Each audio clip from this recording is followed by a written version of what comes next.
Well, I just um, I just have to preface this by saying a few things. A, I know I put Ender's Game on my list of most disappointing movies of 2013. Um, but when I did that, I had not yet seen it. For that list, for that choice in particular, I was going more for the impressions of the general audience, because from what I heard, a lot of fans of the source material were very disappointed with that movie. Um,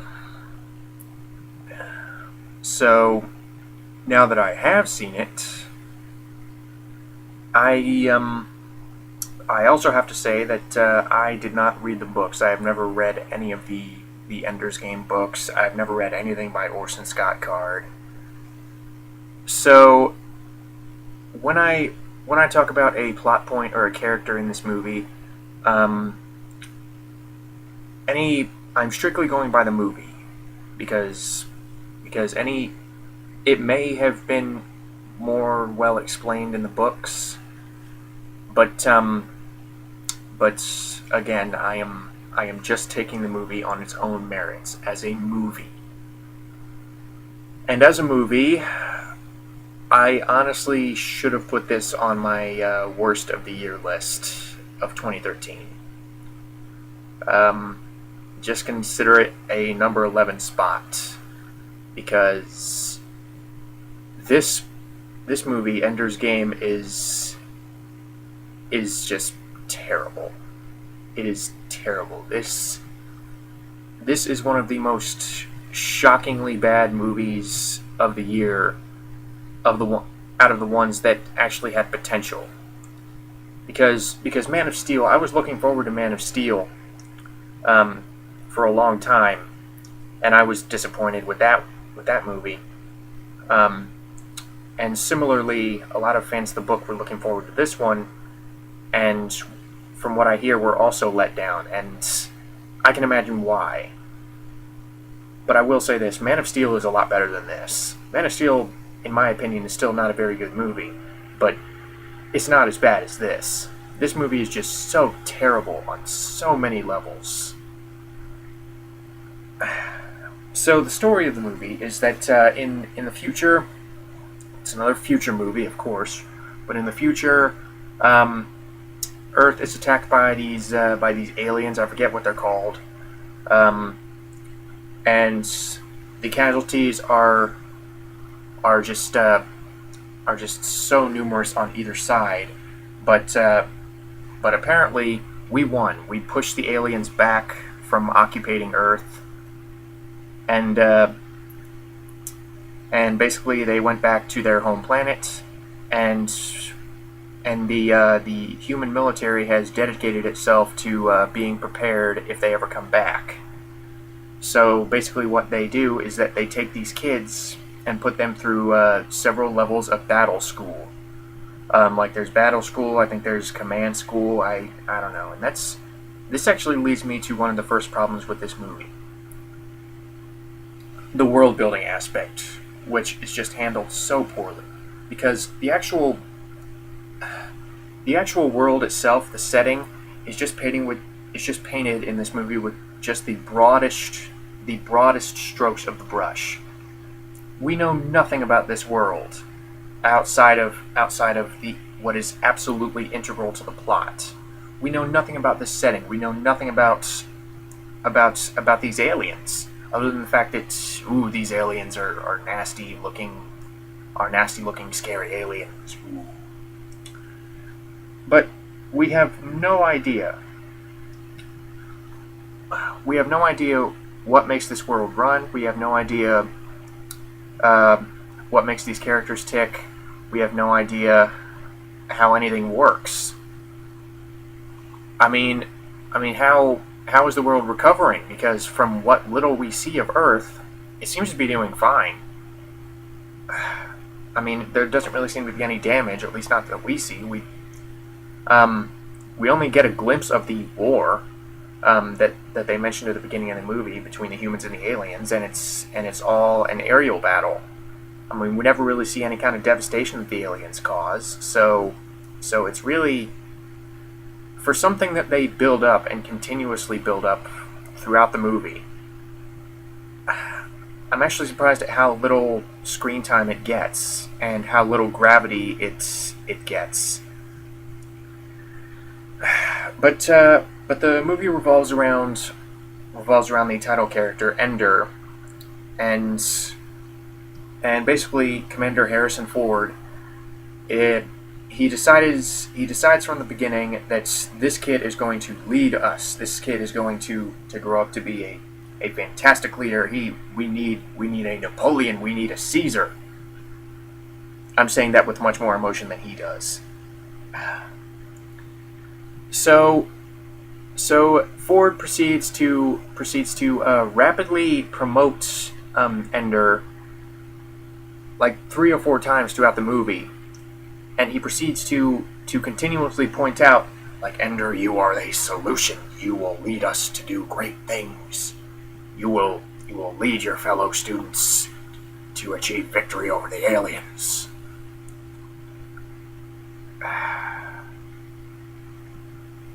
Which, of course, gets him to be very unsure of himself, because last time I checked, it wasn't really healthy to say that. It wasn't really healthy to say that a 12-year-old kid, 13-year-old kid, still going through puberty. It wasn't really healthy to say that he was going to be the Messiah. So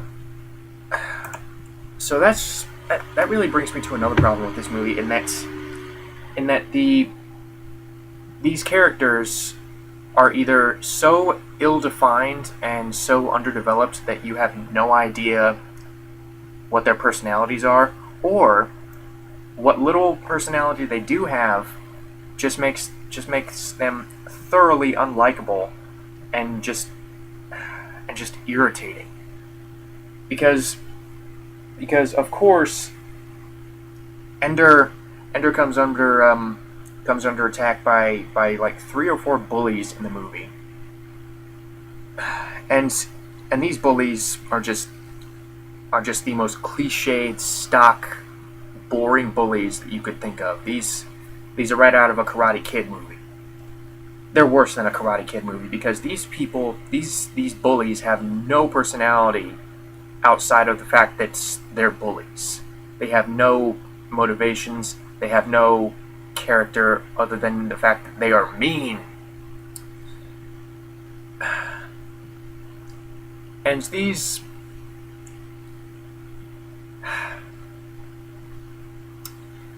at first I was very dumbfounded. I was very just shocked to see.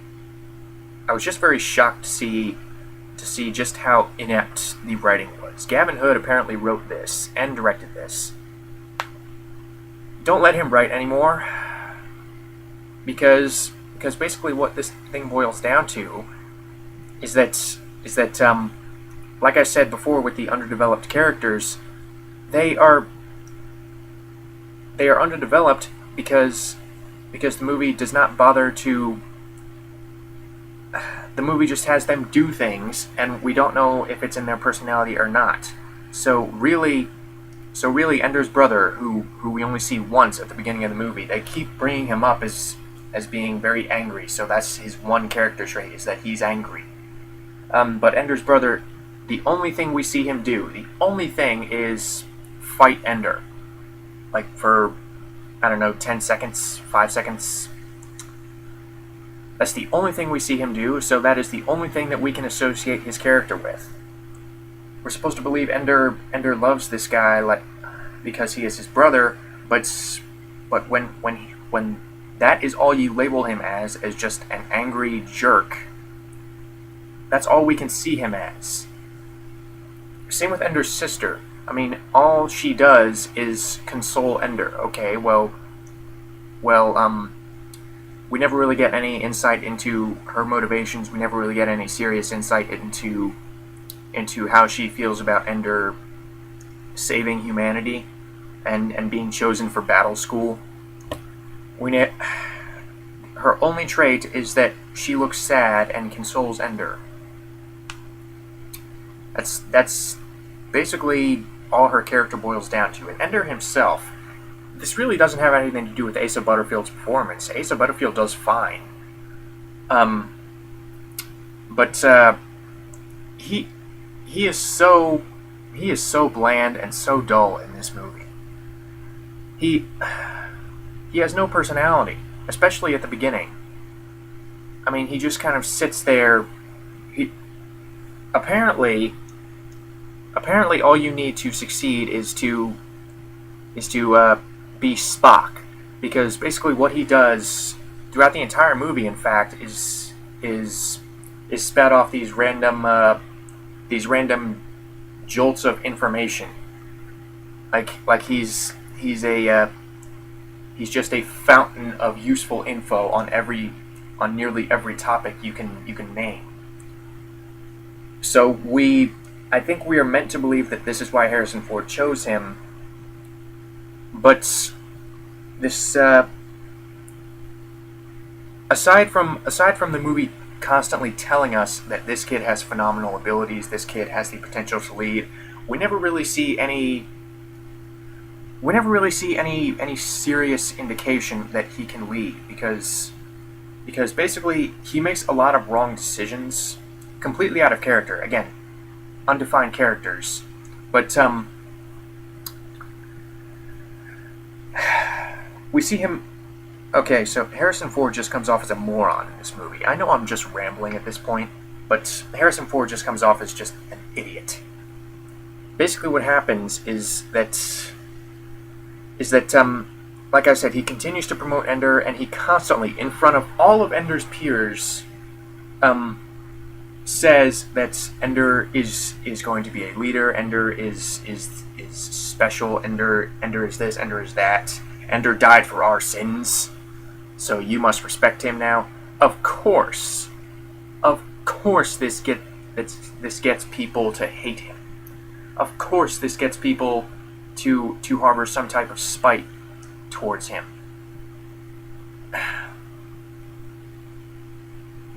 Where were you on that one, Harrison Ford?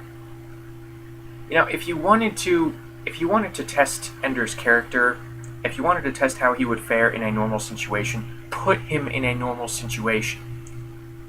I mean, don't go spouting off this crap that oh, he is the next Messiah. He can inspire others to do great things. You can follow him. Instead of doing that, why not just keep mum on all that and just send him in just without any kind of predetermined destiny crap, or without any kind of bad first impression? Why not do that? Because if he does have the potential to lead, why jeopardize that by giving everyone a negative first impression of him? Why jeopardize that by over-glorifying him when he hasn't even done anything? Why not just let him ascend through the ranks on his own? Why do you have to be so stupid? Because a lot of the characters are stupid like that.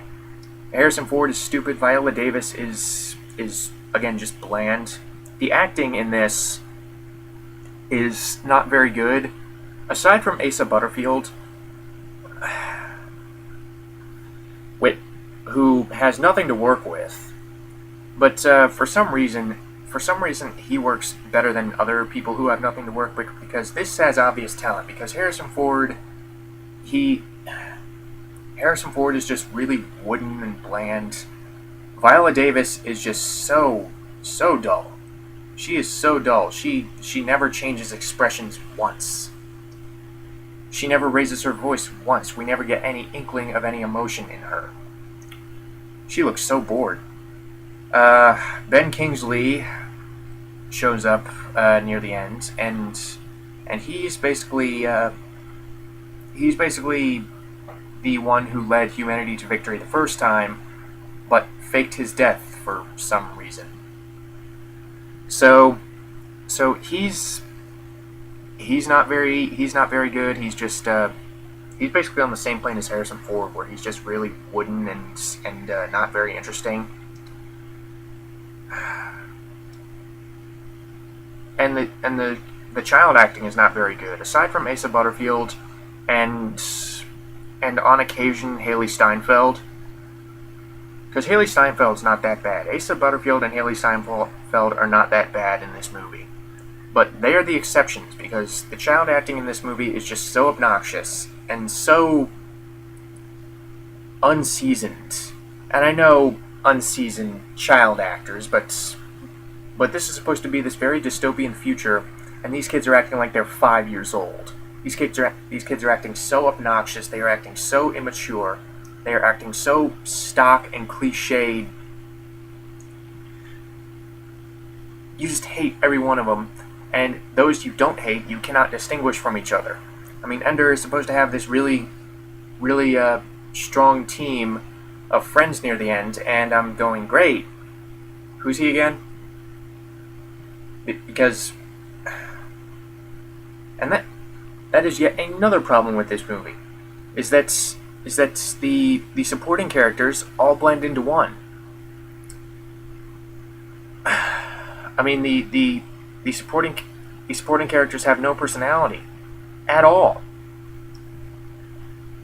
So that the characterization in this movie was particularly terrible. And like I said, the bullies. There's this one Spanish bully there's just one Spanish American bully that harasses Ender. He's the commander of his own squadron, but he's like a foot shorter than Ender. So when he's trying to be all intimidating and getting right in Ender's face and saying like, "I will kill you," are we supposed to be afraid of this kid? Because if anything, it's kind of funny how he has to basically stand on his tiptoes to talk to Ender. So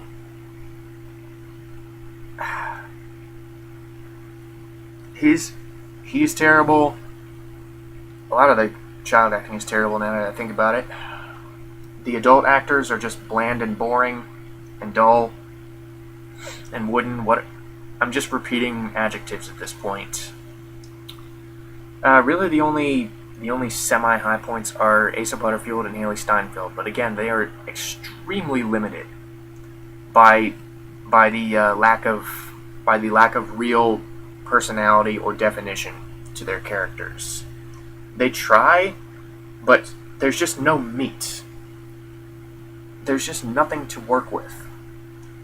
There is this, for a movie about about humanity's last stand against these aliens. This movie is surprisingly cold-hearted and lacking passion, lacking emotion. So another thing that I found really distracting is the actual game itself.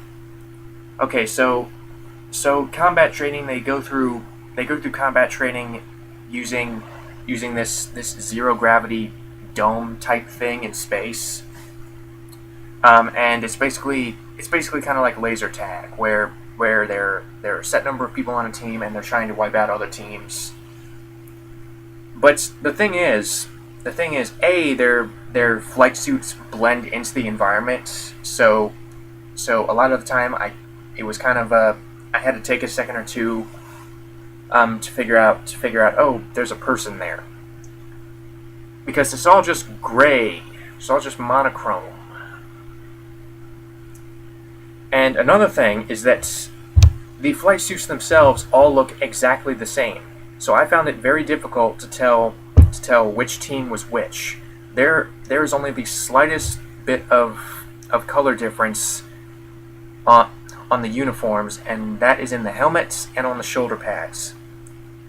Because at one point you have this team, the Salamanders, who I think are red, no. The green.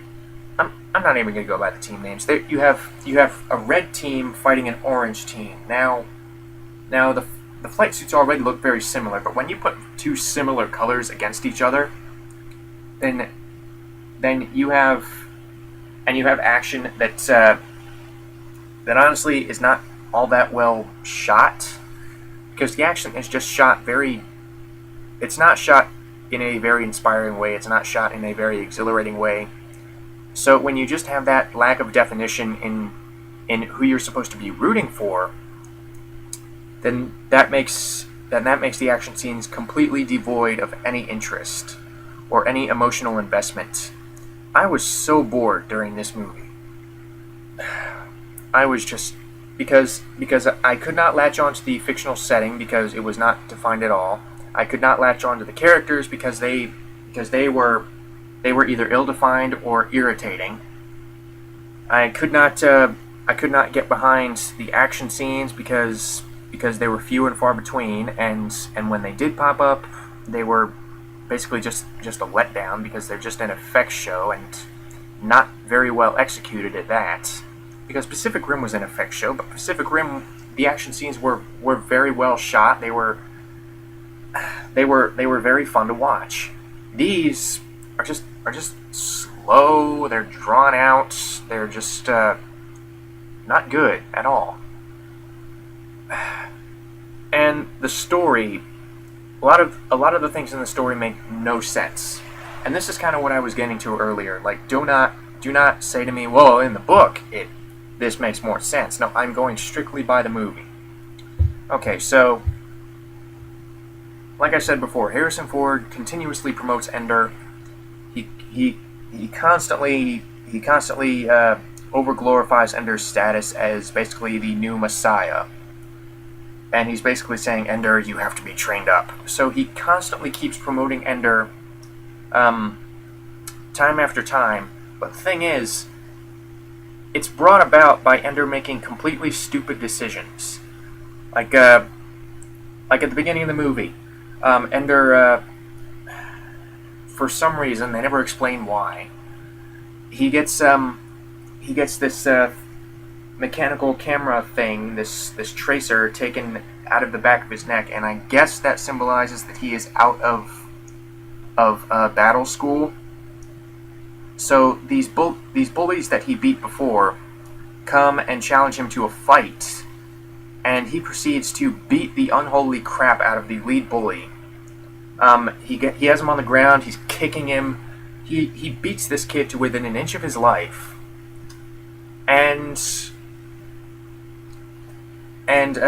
you're thinking, wow, he is in deep trouble now from his superiors. No, Harrison Ford comes to his house, gives him a commendation, and says, like, you are graduating from battle school. You are reinstated. You are moving on to the next level. You're in the big leagues now. So I'm like, because that is the sign of a true leader. That is a sign of a truly inspirational figure right there. A guy who gets in fights because these guys were harassing him after he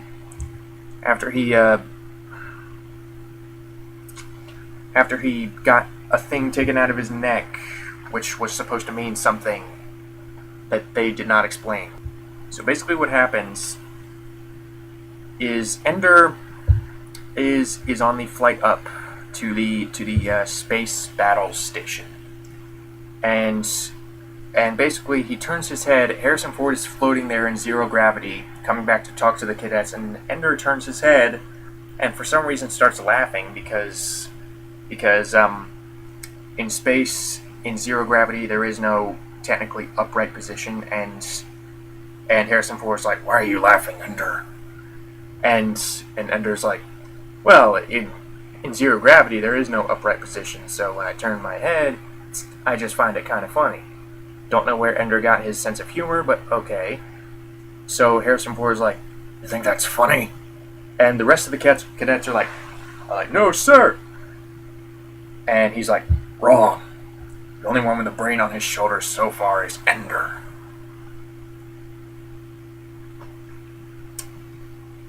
Yeah. way to really undermine the gravity of why he is coming up here. He is not coming up here to have fun. So basically, next, a few minutes later, Ender is in his bunk room. Of course, everyone hates him because Harrison Ford has just blatantly labeled him as the savior of humanity. So basically, he's in his bunk room with all the other cadets, and this tubby black military figure comes in, and he says, "Cadets, at ease." So Harrison Ford comes in, and Ender starts asking all these questions about why he cannot send emails back to his sister, why this, why that, and when the chubby black lieutenant guy, he yells at him. He's making Ender do push-ups. He's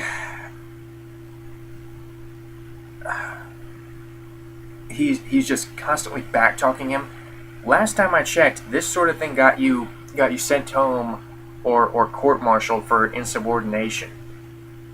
Because it's clear Ender does not respect this guy. He even says later, I don't feel that I should automatically respect someone because they are my commanding officer. And I'm like, that's kind of how it works. And if you don't respect them, you should at least act like you respect them. That's why they are called the commanding officer. That's how this works. You know, maybe you weren't cut out for battle school, kid. So next, Ender is for some reason transported to another place, and this is where the Spanish American kid, the short little Spanish American kid, this is his territory. Ender is transported to this kid's team, and this kid immediately hates him for some reason.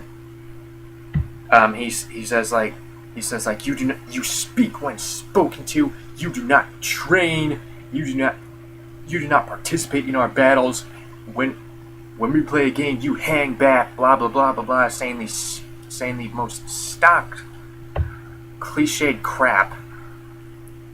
Cliched movie bully crap, because let's face it, this movie, as well as a lot of other movies, do not portray bullies as being real. They do not portray people as everyday people. I do not think for one second that this is how someone would actually act. So Ender, again, he disrespects this kid. He disobeys his orders during the game and goes to help Haley Steinfeld's character, who is pinned down, and the Mexican kid again comes to him and says, like, I will kill you if you ever train with us again, if you ever disobey my orders again, I will kill you. So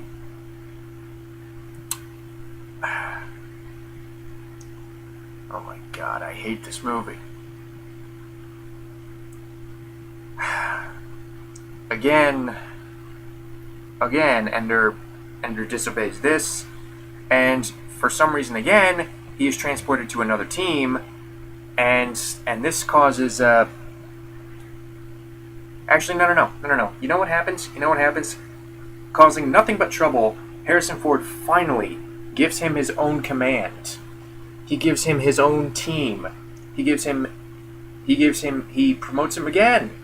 He's now a commanding officer. He outranks the fat black guy who doesn't like him. So all of a sudden, since he outranks the fat black guy just salutes him like they had no problems in the past. Whatever. So Ender's team plays against the evil Mexican kid's team, the evil Spanish kid's team, and he beats him, of course, because he's the hero. We can't have him lose. So the evil Spanish kid corners him in the shower and challenges him to a fight. And this causes Ender to kick him and the kid to hit his head and go into a coma. So it's so bad, in fact, that he has to be sent back home to Earth. Now Harrison Ford basically says you are ready now, Ender. You are ready to command your own fleet now. Why? Yeah, the other kids started it, but once again, Ender reacted in the wrong way, in a way unbefitting of someone in charge. I mean, he put this kid in the hospital. True, he tried to avoid it at first, but again, he has made all these impulsive, violent decisions, and you are just encouraging him. What? Why are you trusting this kid with the fate of humanity again? So that happens, and Ender tries to fight it. He tries to say to Harrison Ford, his superior, "Send me home, or I will quit. Send me home so I can see my sister." And we're supposed to buy that he has some connection to Abigail Breslin, who plays his sister, but she's only in the movie like twice, so there's not really time for him for them to form a real genuine connection. Again, we're just told it's there.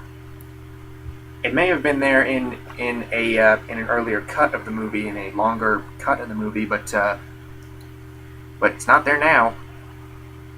So they bring him to this planet that was previously occupied by the aliens, where he meets Ben Kingsley, Ben Kingsley was apparently this, like I said, he plays the guy who previously led humanity to victory, and like I said, he faked his death. But here's the thing, again, the movie never explains this.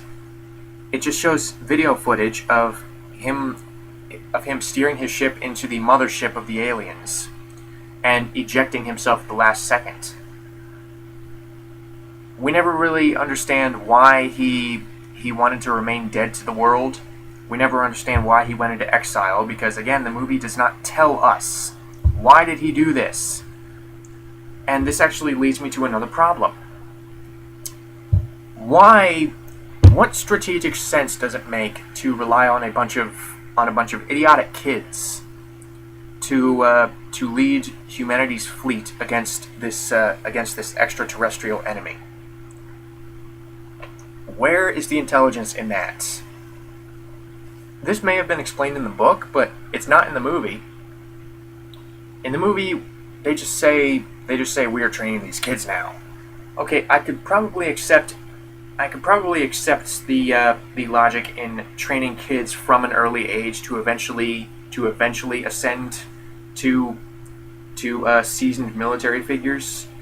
But these kids, they literally put these kids in charge of tens of thousands of fully grown officers. For all intents and purposes, we can assume that the adult figures in this military not only have more experience with military tactics, but they are also more familiar with the aliens' tactics. They seem more familiar with the technology available to them. So why, dear God, why don't the military figures like Harrison Ford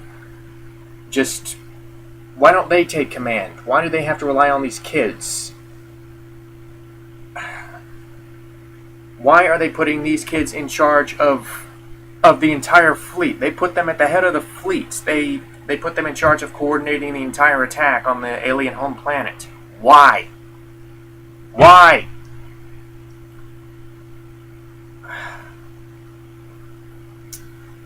And furthermore, why did Ben Kingsley's character fake his death? I don't know. Why isn't he leading the attack? I don't know. Because at the end of the movie, they make this big deal about Ender having to lead the attack, blah, blah, blah, blah, blah. But Ben Kingsley's character the general from before is alive. He's defeated these aliens before. So why can't he do this? Especially since Ender clearly does not want to. Oh my god. This movie was so much worse than I thought it would be. This movie was just so bad. Because the characters are just underdeveloped and ill-defined. What little definition there is to the characters just serves to make them more unlikable and stupid. The story makes little to no sense in the context of the movie. I'm not talking about the book, I'm just talking about the movie. There's a complete misguided goal to put as much pressure as necessary on these kids, especially Ender. And the movie doesn't really give us a reason to do that. The action scenes are boring, nonsensical, and confusing. And the whole thing just feels like a huge. It just feels very generic. It just feels completely and utterly pointless. Whatever potential the book had to be a very good movie, it is squandered with this. Because watching this movie, the whole time I was sitting there, completely bored and wondering, what other sci-fi stories could I be watching right now? Sci-fi stories that not only have more likable characters, stronger stories, but also make a lot more sense. Ender's Game is a complete and utter failure. Not just as a dystopian future story, not just as an action movie, not just as a sci-fi flick, but it just fails just on a fundamental storytelling level and on a fundamental character level. From the beginning, it is so easy to tell where this movie went wrong, just in terms of characterization or lack thereof. In terms of plot, in terms of theme, in terms of its morals, because its morals are completely backwards. Its sense of right and wrong is completely backwards. I just felt so miserable and bored watching this movie. Whenever I wasn't bored, I was irritated. And then I went right back to being bored. Don't watch this movie. I'm sure I don't need to say that, but don't watch this movie. For the love of God, do not watch this movie. When I said that I should have put it on my worst of 2013 list, I was not kidding. When I finished this movie, I just had this very great feeling of unfulfillment, and I felt that I had completely wasted my time. I felt like I had literally watched a potentially compelling premise completely fall apart. This movie is a train wreck. It is poorly paced. The characters are either unlikable or leave no impact whatsoever. The story makes no sense. The story is weak and makes no sense. The morals are completely wrong. And like I said, the book may have been good because, from what I understand, this book has a very loyal fan base, despite the questionable, not questionable, often criticized views of the author. Apparently, Orson Scott Card is not exactly the most popular guy right now, which I can see why, but that has nothing to do with my opinion on this movie. This movie just fails as a movie, not as an adaptation of the book. I'm not saying that because I dislike the author or anything. I'm not saying that because I had any kind of predetermined bias going in, because I've been accused of that before. When I watch a book adaptation that I am unfamiliar with, I have been accused of going in biased. I have been accused of going in without the proper amount of respect, without the proper amount of consideration. But I would love to come to you and say that this movie really blew me away. But no, like I said, I just felt so despicable. I just felt so angry and simultaneously bored watching this movie. I could not believe how much I hated this movie. It did manage to really surprise me, though. At least that's one good thing I can say about it. It surprised me in that I did not think I would hate it nearly as much as I did.